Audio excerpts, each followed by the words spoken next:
পুরোপুরি ব্যর্থ হচ্ছিলেন এমনটা নয় মোটেও। আসলে চলতি আইপিএল এর প্রথমার্ধে মিচেল স্টার্ক সমর্থকদের প্রত্যাশা অনুযায়ী নিজেকে মেলে ধরতে পারছিলেন না।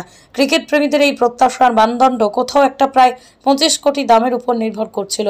2 কোটির বেশ প্রাইসে কোনো কেনা আন্তর্জাতিক বোলার সাদামাটা পারফরমেন্স করলে তা চোখ এড়ায়নি যায় অনায়াসে।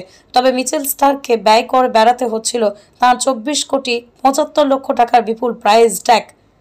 আইপিএল এর সবথেকে দামি ক্রিকেটার অভাবনীয় কিছু করে দেখাবেন, এটাই আশা করেন সাধারণ ক্রিকেট প্রেমীরা। স্বাভাবিকভাবেই স্টার্কের কাছ থেকে নাইট সমর্থকদের প্রত্যাশা আকাশ ছোঁয়া। সব ক্রিকেটারই যে ফর্ম সবসময় সমান যায় না, এটা বোধহয় কোথাও আড়ালে চলে গিয়েছিল। তার উপর চলতি আইপিএলে এইরকম ব্যাটসম্যানদের দাপট দেখা যাচ্ছে, তাতে হঠাৎ করে আইপিএল আঙিনায় ফিরে চমক দেখানো মুশকিল।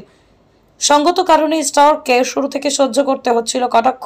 তার জন্যই টিম ম্যানেজমেন্টকেও শুনতে হয়েছে গঞ্জনা।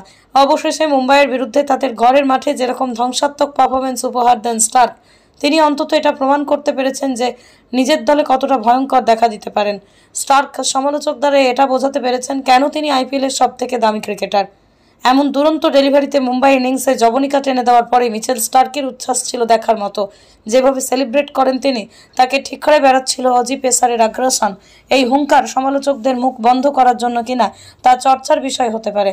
আপাতত চলতি আইপিএলের 9টি ইনিংসে বল করেই সাকুল্যে 11টি উইকেট সংগ্রহ করেন স্টার্ক। কেকেআর ওয়াংখেড়েতে মুম্বাই ইন্ডিয়ান্সকে 24 রানে হারিয়ে প্লে অফের পথে এক পা বাড়িয়ে রাখে।